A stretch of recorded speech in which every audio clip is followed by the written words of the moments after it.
Hey everyone, it's Fiona Edgar, Astrologer here, and I am making a short video about the upcoming solar eclipse that we have that's happening on the 21st of June, so this Sunday at 7:41 a.m. London time.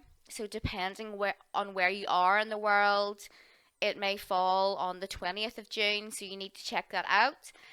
So, this is a super important eclipse. All eclipses are important and they bring in big life changes. So, you would need to check your individual chart to find out where you have 0 degrees of Cancer because that's the degree that the eclipse is occurring at. If you check that and then check the aspects that it's making to any of your personal planets and which house it falls into, you will get an idea as to what's going to be happening in your life because of this eclipse. So, I'm going to talk about the events that it may trigger on a global level and then also bring it down to a personal level. So, eclipses are known for bringing in big life changes, really important changes of cycles in your life. So, a birth, a death, marriages, divorces, a change of career, something big. Not your usual new moon events, which really only affect like the few weeks or the months ahead. The eclipses tend to affect about 6 months in the future. So this is already important, we know, because it's falling on the solstice, the summer solstice, and there aren't really that many aspects that this is making. The strongest aspect that it's making in this chart is that it's quincunx Saturn in Aquarius. Quincunx is a karmic aspect, and if it basically means that the two planets have nothing in common. So if you look at Cancer, which is concerned with nurturing, motherhood, intuition, your own personal life, your family, um, and Aquarius is more concerned with external events and things and people, groups of people, and society. So they're very different. They struggle to have anything in common. So when we have this eclipse making this quincunx aspect to Saturn in Aquarius, there's going to be a struggle between kind of living your everyday life and nurturing your family, nurturing yourself, feeling emotionally satisfied against this kind of Saturn in Aquarius that is more concerned with global events, global equality, and things like that. It's going to highlight differences between what you need versus what your family needs. It's going to highlight personal issues with personal freedom, your identity. Okay, so I think it's fairly obvious now that, I mean, I already mentioned this in a podcast that I did at the start of the year, the Unslaved podcast, which I appear on quite frequently. I said that I thought that there was going to be another wave of this corona COVID thing, or it may be another wave, or it's just an excuse, depending on what way you see that. So that is definitely something that looks like it's going to happen around August or September.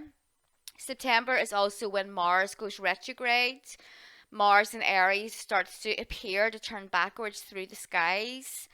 I'm expecting, unfortunately, I think a lot of violence around that time. We're already starting to see like uprisings and violence in the streets.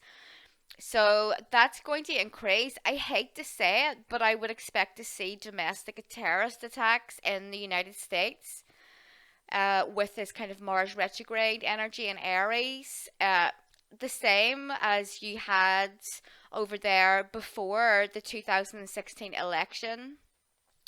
So I don't really care what anyone says. I don't believe that these are just random individuals that choose to go out and kill groups of people out in public one day. I think that mind control definitely is playing a part here, and they're using it as a weapon against the American people. So I'm sorry to say that, but that's what I've always believed. And we're going to see an increase in those attacks. Now, if you haven't already worked it out, the kind of deep state, which is represented here by Mars in Pisces, conjunct Neptune in Pisces, so it's like this hidden enemy, hidden, this concealed source of the violence. Well, I think that all of this has been orchestrated to kind of try and knock Donald Trump off his position and to ensure that he doesn't win the next election. He is running against a very poor candidate. If you want to see what I thought of Joe Biden's chart, you can check out the reading that I did on his chart on this channel. Just go and look through my videos. But he's a very poor candidate for a president. I don't think there's anyone out there that could really disagree with that, even if you don't know about astrology. The guy struggles to remember his own name at times. So yeah, Donald Trump is at war with the deep state. So you can say whatever you want. I know people disagree with that. They think he's this and that and he's awful. I like the guy. Okay, I think he's done so much good for the US, but he's got a very dirty fight on his hands. So anyone wonder why we just suddenly switched from COVID-19 enforced quarantines and lockdowns to all of this violence in the streets? And yes, I know someone died. Um, Someone died, and that shouldn't have happened. But a lot of these uprisings and the violence in the streets has been orchestrated. I think everyone can see that. And throwing stones and breaking windows and looting stores doesn't really help your case. It doesn't do anything for racism. So it's pretty dumb to think that any good could ever come out of that. So we're going to see more of this intensity, like these intense and sudden surges of violence for the rest of the year. I'm not expecting anything to calm down anytime soon, especially over in the US. Someone mentioned the other day, why do you care so much about what happens in the US? Well, I care because whatever happens over there affects the rest of the world and sets the tone for the kind of global climate. So I don't know why I have to even point that out, but there you go. That's why I follow US politics so closely. I think that pretty much everyone does, and they're aware of the fact that whatever happens over there affects the rest of the world. It affects what's going on, the economy, etc. So, what does this eclipse mean for us on an individual level? It's in the sign of Cancer. So, we know that we're entering a new cycle in terms of our emotions, our well being, but also intuition. I know I repeat myself about this, but the best weapon that you can have against any kind of psychic attack or violence or someone lying to you, the government lying to you, the media, is your own intuition. So Cancer is definitely the most intuitive sign of the zodiac. If a Cancer tells you something that they feel on like an instinctual or gut level, you should always listen to them because they're nearly always going to be right unless their fears are coming into play here. And that's another thing that we need to talk about because Cancer can be a bit of a fearful sign because Cancers love their comfort zones. I'm a Cancer. I love being at home. I work from home. I never get tired of it.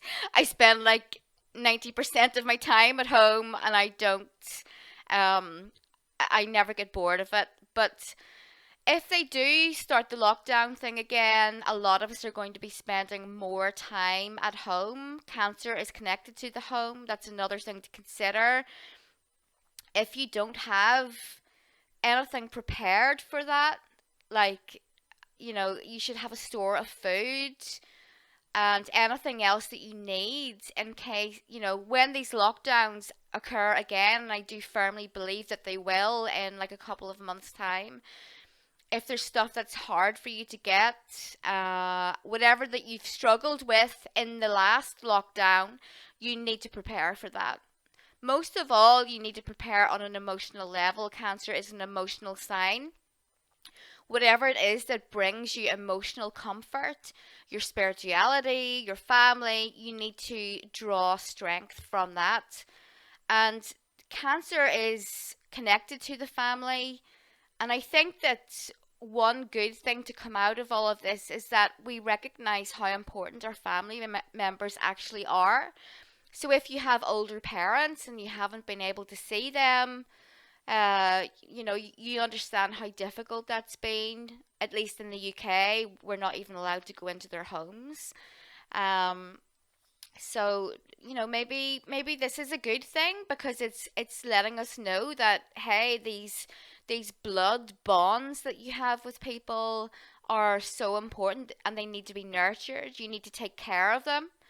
You need to cherish your parents and your family and get back to living the way that we used to, like hundreds of years ago, where everyone supported each other. Small, neighborhoods, they were all there for each other. If you needed help, someone would help you, and then you would return the favor. We've kind of got away from all of that, and it's really important that we rekindle those relationships, and we are there because the world has become so small. This age of globalism is not good. It's not healthy. So look after your family and your neighborhood. Think in terms of your immediate environment, your country, and your area, in terms of what you need to do to improve that. So, yeah, cherish those relationships. Cancer is also concerned with motherhood. And I guess a lot of people out there, maybe they've been thinking about having kids or not having kids, and they're worried, which is a genuine concern. They're worried about the global climate. If I have a kid, if I have a kid, what kind of world am I bringing them into? There's that whole thing about the vaccinations, and maybe there's like this threat of war and violence that's been hanging over our heads, which probably is going to get worse. What kind of world is that to bring a child into? Well, I have to say that the world needs more awakened people to have kids. It does. So you need to, take that chance and have kids and maybe homeschool them, educate them on all of the important topics that they don't get taught at school. Teach them astrology. Teach them about pre-Christian history, which they never get taught. When I was at school here in Northern Ireland, in history class, all I ever learned about was the World Wars, English history, and stuff about Christianity, which honestly I kind of nodded off at and had to drink coffee before I went to class because I found it so dull. I never learned anything about paganism, about anything to do with pre-Christianity, except maybe a small bit about Rome. And I never learned that part of my own heritage is actually Norse because the Vikings came here, the Vikings settled. So many of our surnames and place names are from Old Norse. So I didn't learn about any of that. And I can tell you, if I have a kid, I'm going to homeschool them. And I'm going to teach that kid about all of those things. So then they can grow up and they can spread that knowledge to any kids that they have. That's just what we have to do. We have to take the education of our children away from the state because that is what they're trying to do. They're trying to get you to give up your rights as a parent, and to let the state do the parenting. So basically, communism. Do we really want to go down that road? No, I don't think so. So let's do what we can to stay away from that. So the strongest, like I said, the strongest aspect in this chart is this quincunx. So the quincunx is karmic, and it's something that needs to be dealt with. It's an issue that was on the cards. So it's about freedoms versus restrictions, both on a global and a personal level, both, you know, within your country and your work life and your daily life, you know, to your personal relationships. You have to be responsible no matter how much that you want to, I guess, rebel or neglect your responsibilities. You need to nurture your responsibilities as a parent, as a husband, as a wife, whoever, whatever other human beings that depend on you. You need to kind of honor that as much as you possibly can. So these planets here, this Mars Neptune conjunction in Pisces, like I said, this represents the deep state. There's a loose square here. So for the next 6 months or more, we can expect more dirty tricks from the globalists. So they're going to try and make it look like it's Donald Trump's fault. It's this person's fault, but they're kind of orchestrating everything behind the scenes, like the puppet masters that they are. Also, in this chart, Mercury is retrograde and Venus is retrograde, as well as, some of the slower planets. The information that we receive around the next 6 months is going to be faulty. You won't be able to trust what you see in the media. Please don't believe everything or anything that you see in the media. Use your intuition. This is what this is trying to tell us about. So this Mercury does make a bit of a loose square here to Chiron. Chiron is the wounded healer. It's the planet that is connected to wounds, but also to ancient skills like astrology, herbalism, energy healing, music, all of the stuff that's important that we're kind of neglecting at the moment because of this the nonsense that's happening throughout the world. So pick up those, take up a new interest. We need to kind of reawaken this ancient knowledge that everyone used to have that is so rare to come by these days. So do that because it's going to help us really get through this period. So just to kind of touch on something that someone asked me, no, I don't believe that we are in the age of Aquarius. I think that's fairly obvious. I think that we're coming to the end of the age of Pisces. And that is why everything is just so frigging like confusing. No one knows what the truth is. There's deception left, right, and center. That's a Piscean thing. That's not Aquarian. We have a bit of a ways to go until we reach the age of Aquarius, but we're at least coming to the end of the age of deception and illusions and glamours. So yeah, this Chiron here makes a loose square to the eclipse and to Mercury. Now, one of the things that this is going to kind of stir up on a personal level is conflict. This is making a conflicting aspect here to these planets. And Chiron and Aries so far has really been about violence, uprisings, arguments, crossed words, hated arguments, and just everything that is painfully Aries, not the kind of good side of Aries, but the more difficult energies for us to deal with. So you should expect that. Try to be kind. If anything, this eclipse is teaching us to be kind in a Cancerian way. I am a Cancer, so yes, I am biased, but I've never met a Cancer that I didn't like. And Cancers are known for their sympathy and their empathy, and that is something that we all need to kind of learn to use and to have, is empathy for other human beings and animals and the world, the environment. But just go a bit easier on people, don't be so judgmental and so harsh. Just try to put yourself into their shoes just for 5 minutes, and you'll see that life is difficult for all of us.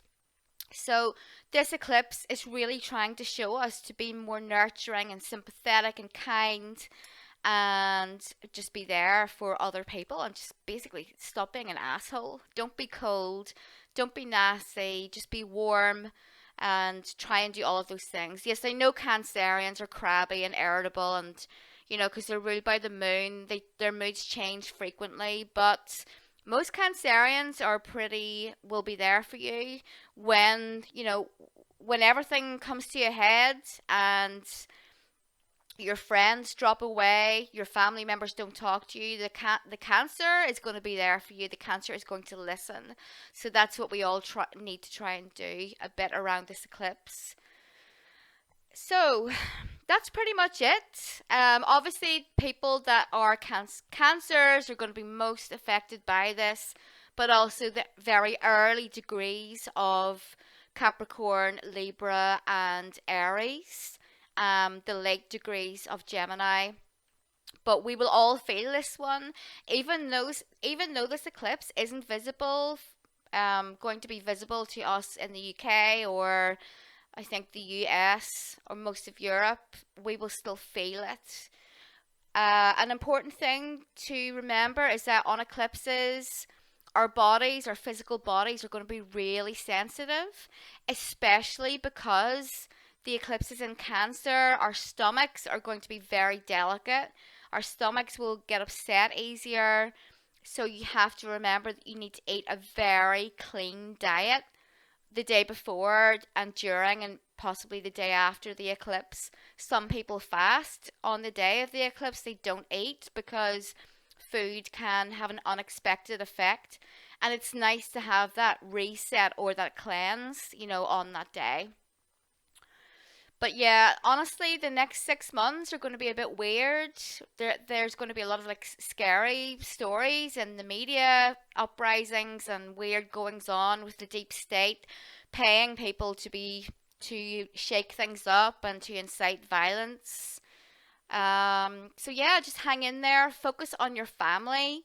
Try to be nurturing and kind to everyone that you come into contact with. I think that's it, guys. So you can check out my website, fionaedgar.com. You can buy a private reading there or listen to some of my interviews and my podcasts and read my articles. Or you can connect with me on Facebook. So I'll be back soon with another video. Thanks, guys. Chat soon. Bye.